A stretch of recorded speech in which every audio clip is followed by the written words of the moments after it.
Hello and welcome to the Billion Dollar Broker podcast. My name is Youakim. I'm bringing my 25 years industry experience together with leading experts around the globe to give you the insights on how to live a better life and grow a profitable mortgage broking business that you are proud of. Okay, welcome to another episode of the Billion Dollar Broker podcast. My name is Youakim. Today, I've got a very special guest, Roland Youakim from Platinum People Group. He's one of the only specialists in recruiting for the mortgage broking industry.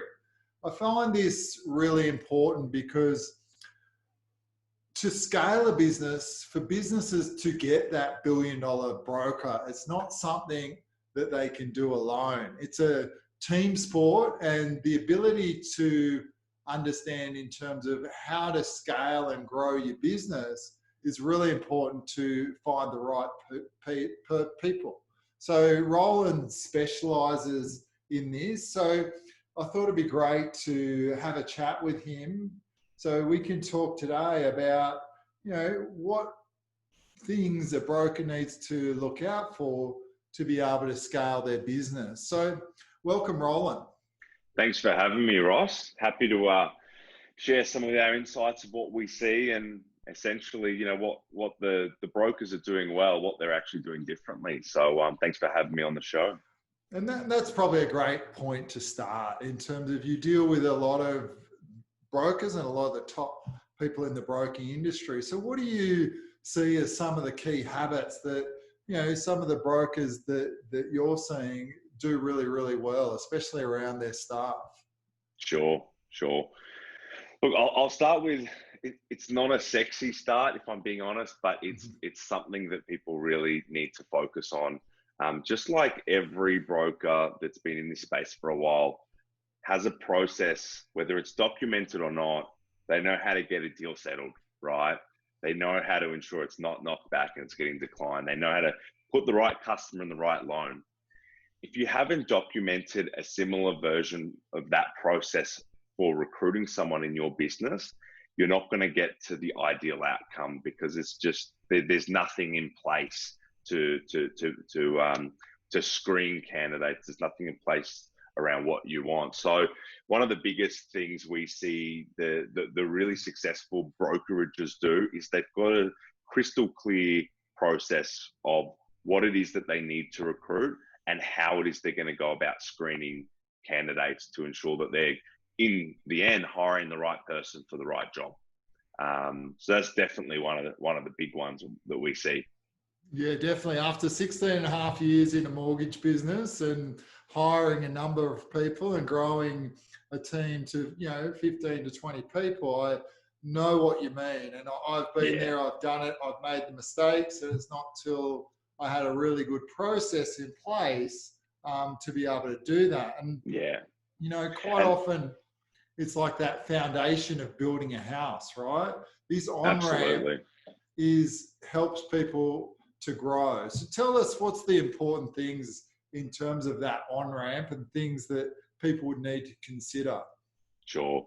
I mean, it's so important because at the end of the day, people can put anything in their resume and they can say anything in an interview. And we've all been guilty, you and I, Ross, and many other business owners have hired someone based on what they've told us without actually going in, getting them to essentially prove it. If your resume says you can do this, I'm going to believe you and just wait till you start the job. And then they start the job and they can't do it. And you're like, but the resume says they can. Why can't you do this? So I think one of the most important steps to have in your recruitment process is how are you actually going to get to the core of their capabilities? It's not about how many years experience they've got. Someone can have 2 years experience or 10 years experience. But we're all the subject of our environment, what mentors we've had, what training we've got, how we learn and how quick we learn. So you actually need to uncover what they can do and what they can't do. And the only way to truly do that is via a version of a case study or a scenario. So depending on what you're recruiting, if you're recruiting a broker as an example, you would actually give them some file notes. Here's what the customer wants. Here's their situation in a snapshot. I'll leave you for 10 minutes, and I want you to then present to me what you would take to that customer, how they would actually put the deal together. Because that's the proof's in the pudding. Can they actually do the job? So whatever the role is you're recruiting for, how are you going to be certain that they can display the ability to do the job before you actually hire them? Exactly. Yeah. Let's take it back a step, because I think I'd love to explore this more and unpack it role by role. But let's go back in terms of, for mortgage brokers looking to scale their businesses, what are the key roles that you're most of the time in terms of hiring for? So just give me a sort of example of those.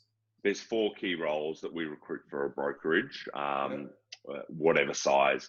The entry level is a loan processor, which is essentially what I think what you call a file driver, which is essentially taking a deal from once it's been lodged to settlement. Most brokerages don't need us to help them find that. They can be pretty much trained and can be quite green and from other areas. A really common one that we recruit is a loan packager. And again, that's where that person is collating all the documents, scrutinizing those documents, making sure they're a match to what the customer said, and then still taking it right through to settlement. And then you've got what we call the broker analyst. Other businesses call them the para broker, but essentially that's someone that's got the capability of doing the strategy, picking apart the relevant financials, liabilities from the documents that have been given to you from the customer, whether they be trust documents, financial statements for a self-employed entity, or a pay slip or a group certificate. And then, of course, so they're the 3 support roles. And then the 4th role, which is really common for us, is a PAYG broker with some commissions as well. Some can be more hunters where they're expected to self-generate. Others are, a fed, and there's maybe an existing book for them to farm, or a referral source for them to come and account manage for that business. They're probably the 4 most common roles: loan processor, loan packager, broker analyst or para broker, and then a PAYG broker.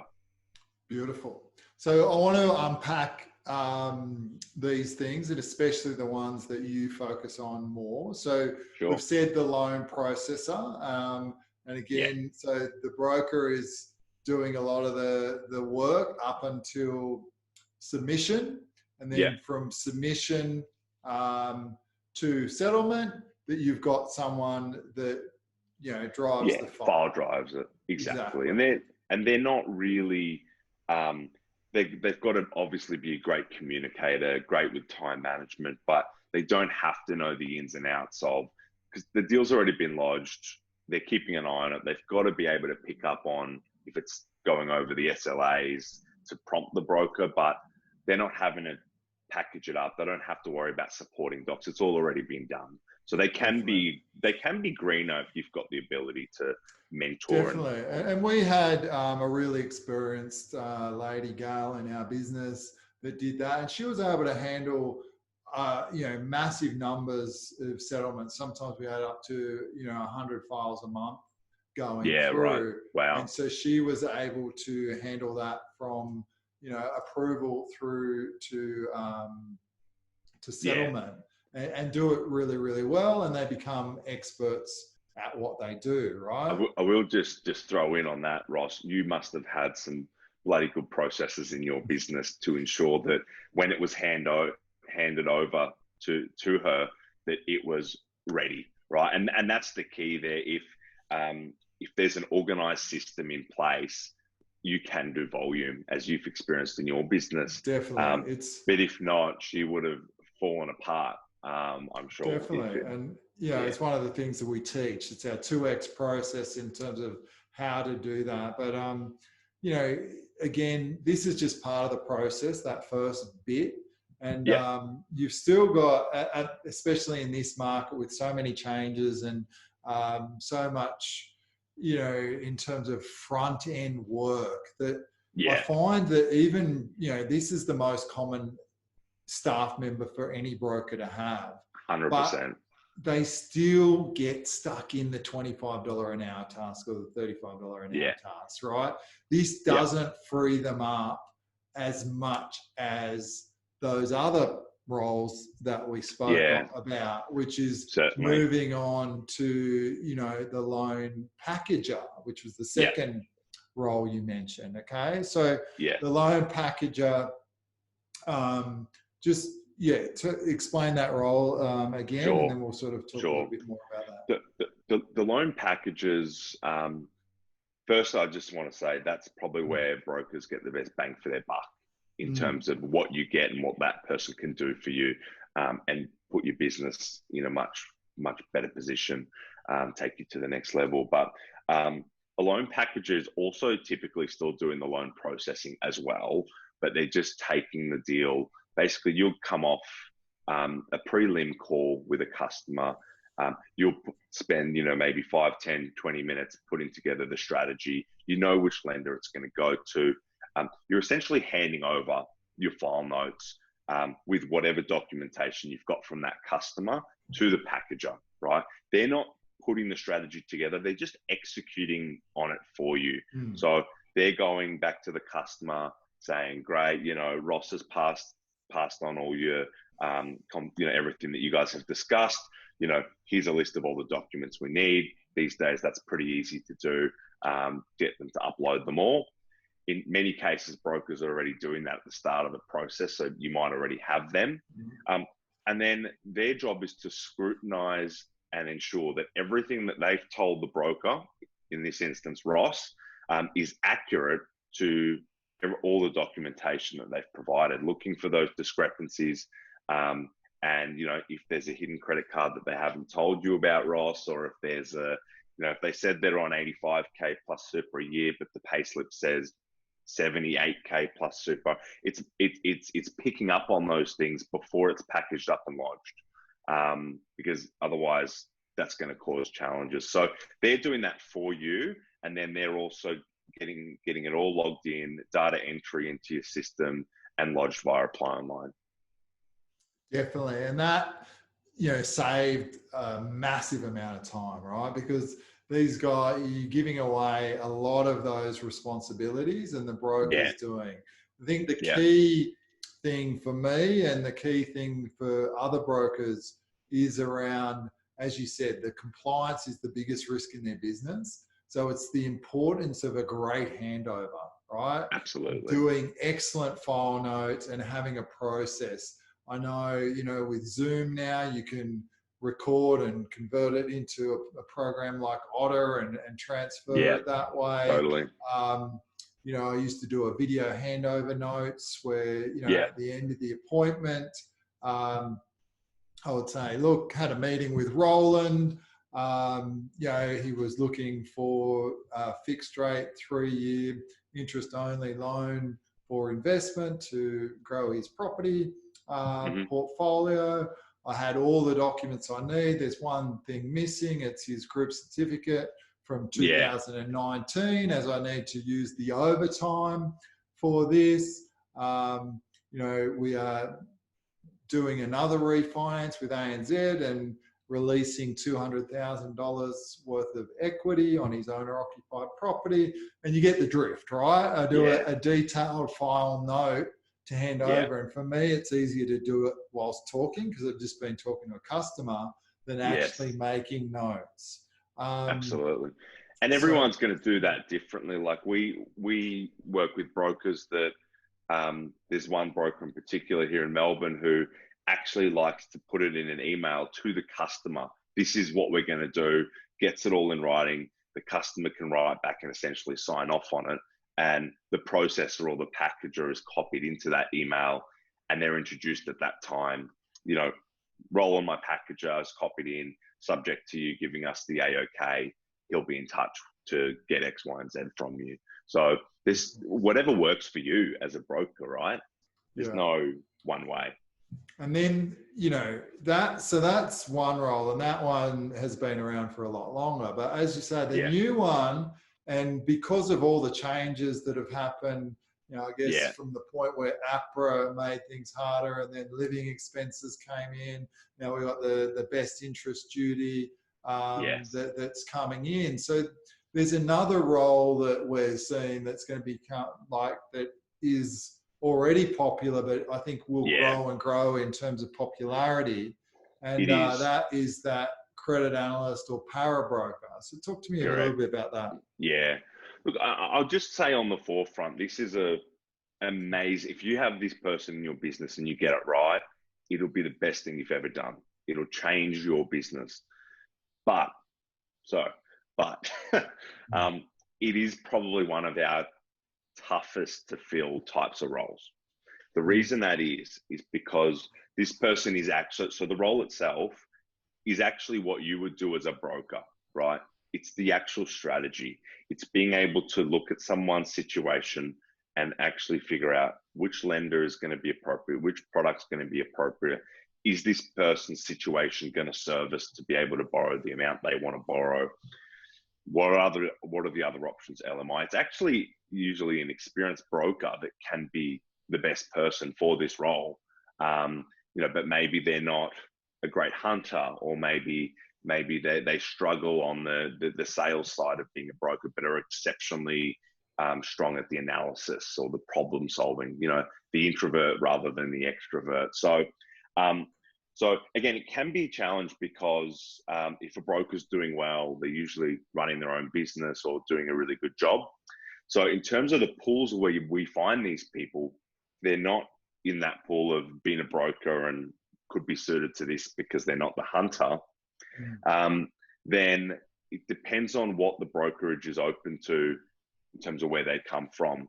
They could actually be in a credit role for a particular lender where they've got really good understanding of complex company financials, right?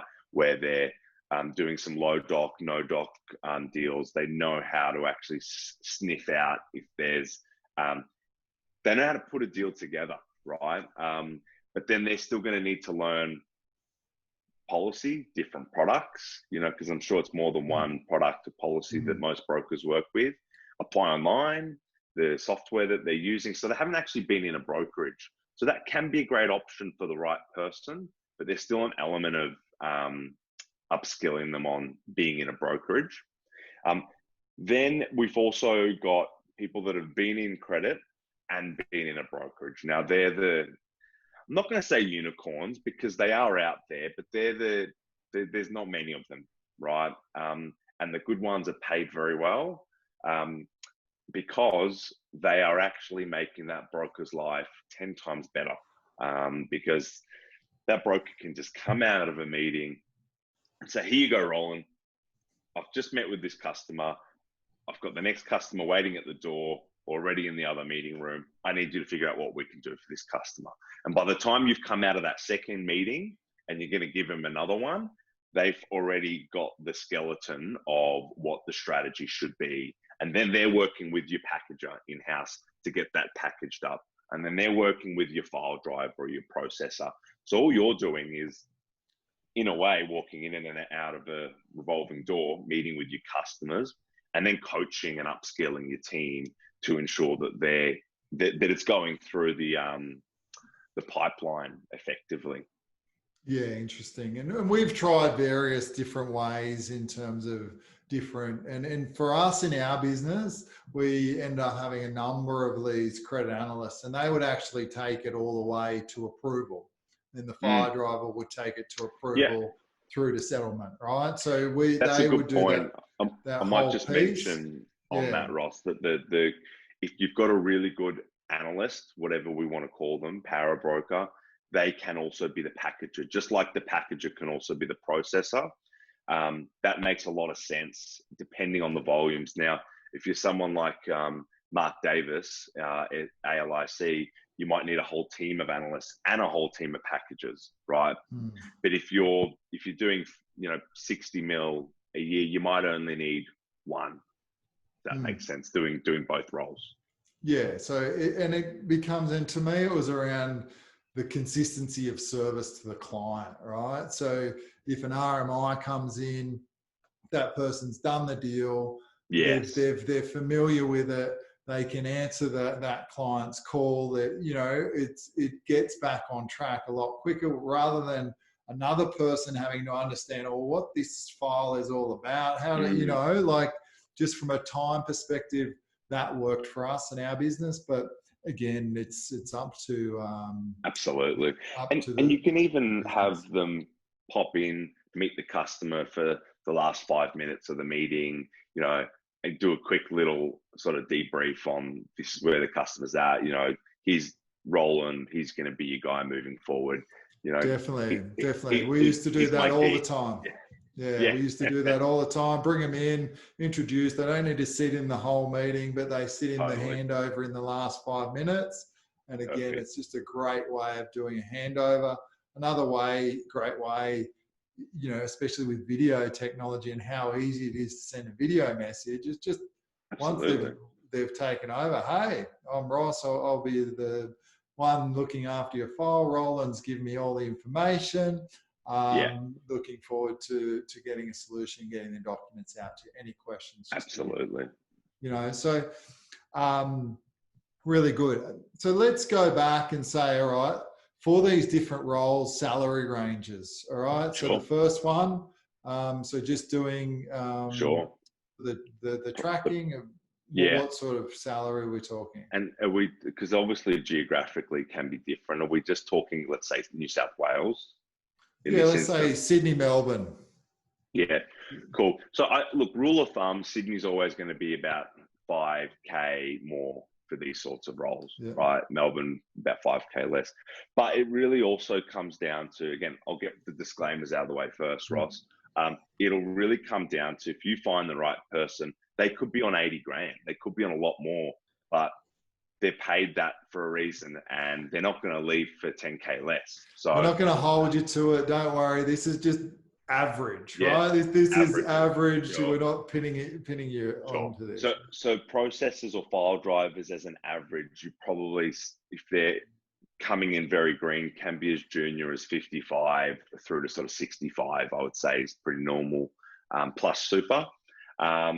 Then for an experienced loan packager, and that's definitely what most brokerages need, you're looking at that 75 to 80, 85 even in Sydney for a really good one. So 70 to 80 plus super is a fair range.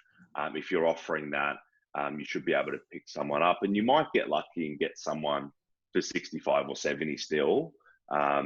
But being open to paying up to 80 is really smart to attract the right caliber individual. And then that analyst or para broker, it can be anywhere from, again, 75, 80 upwards, you know, and the sky's the limit for those roles. I've come across some broker analysts here in Melbourne that have been in one particular business for 7 years. This particular lady was on 120K and clearly worth every penny, because what she's doing and what that allows the director and broker to do. But look, we sort of place these roles typically across Melbourne and Sydney around that sort of 80K-ish. 75, sometimes 85, sometimes 80 is probably the average. Yeah, good. And so moving on then. And then there's the PAYG brokers was the other role that we mentioned. So again, it really comes down to the incentive structure, as you know, Ross. If you've got a super lucrative upside, and I'm someone that backs myself, you know, I'll take a lower base for a higher upside, but just depends on the individual you want to attract. So it could be someone that's a really, really networked banker. Let's say they're coming out of business bank or mobile bank, and they've got all these networks that they want to take with them, but they've got some kids in private school, they've got a couple of home loans themselves, they need some stability to be able to make that leap. They're not in a position like many of us to start a business and take those risks. So for them, they might still need a higher salary. So the average there we see is about 76K plus super, to be exact, plus some kind 76 of 76 is quite spot on, actually. Well, it's 76.5 plus super, to be exact. But and that's based on approximately the last sort of 15 to 20 that we have placed in businesses. So again, Sydney could be close to the top end of that, so closer to maybe 80. Yeah. And in terms of, I've seen, through the coaching, I've seen lots of different structures around how they work. Some work on settlements volume, some work on a number of customers, some work on even a return on investment, right? They want a 3 times return on investment before the commission kicks in. So there's so many different structures in terms of how people pay those incentives. Is there any that you see stand out more than others? There's no right or wrong. Every business, if they've got one and it works for them, that's great. You don't need to change it. If people are doing it for the first time, so hiring their first POIG broker, there's one model that I tend to like more than others and recommend because it's just clean. And it's a pure revenue model, Ross. So I'll talk you through it. Whatever your break even is, it's actually working out what's my break even on hiring this person. So you've got their salary, their super, then there might be some other costs from their equipment, rent, if they're obviously got a seat in your office, so aggregator fees, all business cards, all that sort of stuff. So we tend to say, figure out what your actual break even is. And then you might have a multiplier of somewhere around 1.5 or 1.4 even times the overall overheads, right? So typically you've got base, you've got super, plus, maybe another 20 to 30K a year, depending on, the type of business that you run. You times that by about 1.5. So if that came to 100, then 1.5. So they need to 100. Yeah. 150. Correct. Yeah. So exactly right. So then that's the revenue that they would need to generate over a year, right? That 150K or 1.5, whatever it is, to then get commissions on everything above that. So that 150K is, if they're doing that, they're only just making it worth your while, right? They're only just covering all the costs, maybe just over the line. Then everything above that, you would have some kind of percentage of where you would give them a percentage of that upfront revenue. And we see that being anywhere from 25% right up to 45%, depending on the volume. So some have it as a tiered system where it starts at 25%, and then if you do over a certain level, it goes to 35 and then 45. Others will just have one set 30% of everything above your threshold. And most businesses, Ross, pro rata this every quarter, right? No one wants to wait a whole year to get their commissions. So, and doing it monthly is an accounting nightmare for a brokerage. Definitely. With all the peaks and troughs. So using your example, if it's 100K of overheads, 1.5 times, that's 150 per annum. You divide that by 4 to get your quarterly essentially threshold. So you're looking around that sort of 35 to 40K per quarter to basically do your job, to merit still being employed. And then everything above that, you're getting, whatever that percentage is. And then they can reverse engineer to work out, okay, so if I've got to do 36K per quarter, based on an average upfront of, let's say, 0.6, it's about 6 mil, it's about 2 mil a month. So they can still reverse engineer to figure out what that is. But the difference is if they've just got 2 mil a month as a target, depending on the lender, it's a different revenue for your business. So you don't actually have the facts of how much profitability you're having and how much you're paying out to that person. So I find that a really clean model, as an example.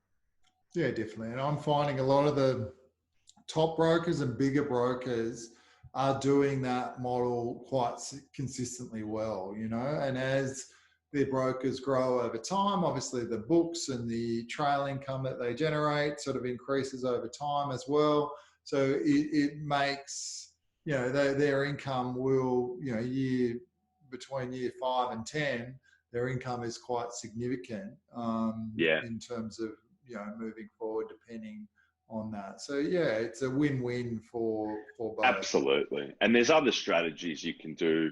You can have an annual bonus even, where if they write a certain volume, they might have a little kicker where you tie them in with 5 or 10% of the trail of what they've written, right? They don't own it. They ever leave, they don't get it when they leave. But whilst they're in the business, I'm going to pay you that trail as well. And it also keeps them focused on looking after that book, looking after those customers, and not just chasing the new business. So there's a number of other strategies you can have to keep, and that retention piece to steer them away from jumping shop and going out on their own. Yeah.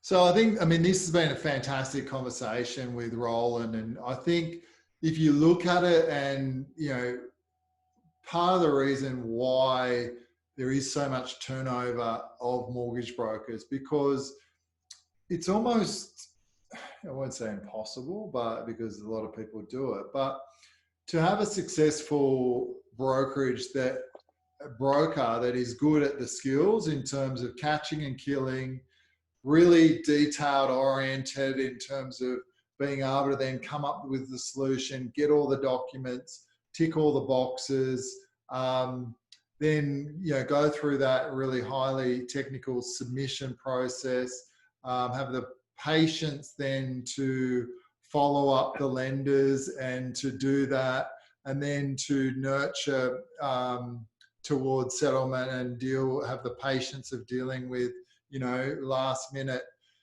stresses, and the ability to find someone that's perfect at all those skills is not really great, right? Normally you find it's unrealistic to do it, and there's no reason the turnover is so high. Yeah. But I know for me, my business accelerated when I realized what I'm good at, which is talking to people, doing the solution, knocking down walls, business strategy.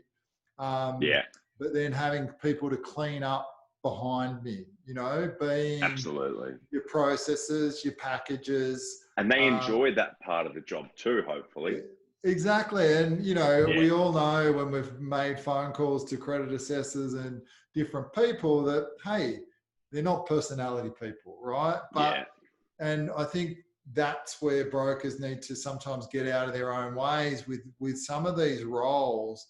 People tend to hire people who are like them, right? And want to hire people who are like them. But these roles need a different personality. Yeah, right? That doesn't fix your problem. That just gives you another. You're just dabbling yourself. Exactly, and so it's getting out in terms of, okay, then they're not going to be the same as me personality-wise. Yes, they've got to have the same values that I do, because that's really, really important.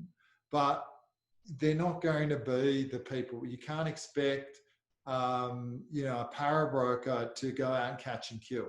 That's not what they're there for. They're there to process loans and to get it through. They're not going to be, they're not going to have the same relationship with you as clients. But the thing that I tell a lot of the people that I'm coaching is, if someone can do it 80% as well as you can, that's good enough.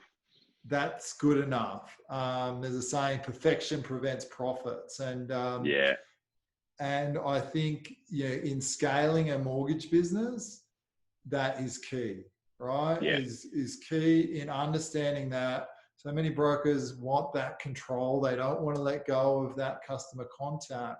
But the real way to scale a business is through people.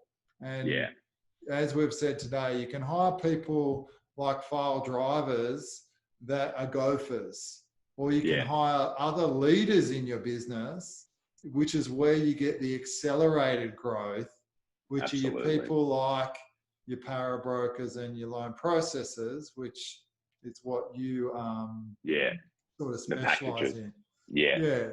So if people, obviously, people listening to this call may be obviously in two fields, right? One, they're looking to grow their business and they're looking to bring on staff. So if they've tried or they are looking to get your assistance, how do they find you, Roland? Yeah, absolutely. Well, our website is platinumpeoplegroup.com.au. And I'm sure we can have our details sent across to you, Ross, if anyone's keen to have a chat with us. But probably for a lot of businesses that maybe aren't in a position to engage an agency, because obviously, we have fees, and recruitment fees can be quite high for a small business that is starting out as well, or hasn't got the budget for it. We've created an advice center on our website, which is essentially a blog page. We've got over 200 pieces of content that we've created there. Some of them are articles, some of them are videos of my team and I, and they're all different topics, and some things from salaries, what to pay. We've got articles on them on there for all these key roles. How to structure incentives for brokers, we've got them on our advice center, and I think it's so important because most brokers are on their own, and this collaboration is key for them to grow their business and to get that knowledge. So I definitely encourage people watching this to jump onto our advice center, which is just platinumpeoplegroup.com.au. You've got our advice center right there on the first tab, and you've got our contact details on there as well. So here to help if anyone wants to pick our brain. And definitely, if you're a broker that's looking for more of a PAYG role, I'm sure you're always looking for people to fill. We got a few of them on at the moment. Yeah, it's a war on talent, so we've always got more vacancies and jobs on than people we can find. So if you're an experienced individual looking for a job, the power is really in your court, and there's a lot of employers out there, so it really is a war for talent at the moment. Beautiful. The other just in final, the other sort of idea that I've been sort of mulling over that I wanted to get your thoughts on is, with COVID, a lot of businesses have worked really effectively with their staff being remotely. Obviously, if I've got regional people, I've got if they are looking at hiring a staff and having, it might be in a different part of Australia or offshore, having someone doing these roles, via Zoom or, not actually in their office. What are your thoughts on that? I find, again, it's proven with offshoring that it works. It's proven with, you've got a lot of processes and packages that will have their own business and you can outsource to them in Australia. I know a lot of them in Brisbane and Perth that some of our clients outsource to. So it does work. I find if you're actually hiring someone as a PAYG, you want them to be an employee on your team. It does help. It is advantageous if they are in the same city or the same state, at least. I'll give you an example. There's a business in Melbourne where they hired someone that lives out in Gippsland. So for those who don't know, Gippsland's probably about 2.5 hours out of the city from their main office. They come in 2 days a fortnight, right, to the office, and then they have the remaining 8 days in that fortnight working from home remotely. And this was before COVID, and it worked. So I think if you're hiring someone, if you don't trust them to work from home, why are you hiring them? That's my thought process with it. And if you've onboarded them correctly and you've still factored in the processes to train and upskill them, because you can't just hire someone that's going to be the perfect fit from day one. You still need to show them the way that you work, the way your business works, and that training piece. So if you've got those tools in place, it all comes down to your systems. You can have someone start anywhere in the world if you've got the right systems in place to onboard them, to show them how things are done in your business, and then continue to upskill their skills so that they can actually work better for you and your business and your clients. Beautiful. Thanks, Roland. It's, Pleasure, it shows that you're a specialist in this industry because, the knowledge and depth of knowledge that you've got around these roles and what they entail, is second to none in terms of amongst recruiters that I've spoke to. Appreciate that. Thanks, Ross. Hats off for, for taking the time and filling this void. And, as you said, there is a shortage of talent because anyone looking to scale is looking to bring on good talent, and the ability to, as you said, recruit well and then have an onboarding platform for staff is something that you probably need to work on before you even think about hiring somebody. 100%. Absolutely. And so that was definitely a big takeaway that I've got. I always ask this question at the end of my podcast. One tip for a new broker coming into the market in terms of that you would give? Work out if you want to be a broker or a business. There's nothing wrong with either path, but if you want to build a business, start building those foundations and disciplines from the get-go. If you just want to be a broker, maybe get to having one support staff, but not really ever getting bigger than that. That's fine. You don't have to, it's a different mindset. Work out if you want to build a business or just be a broker, and adopt the mindset of your end goal from day one. Love it. Love it. So good. Awesome. So good. Awesome. All right. Thanks for having me, Ross. Thanks for joining the show, buddy. I really appreciate you being here. If you want to subscribe, we're on Apple, Spotify, SoundCloud, or where you get your podcasts. We also have a group called the $1 Billion Broker Group on Facebook. Request to join, and we'll be sharing this and so many different resources and creating a real community. So please join. And if you're interested in my services, whether you want to be coached, please get in contact. I'd love to hear from you. All right. Thanks again. See you next time.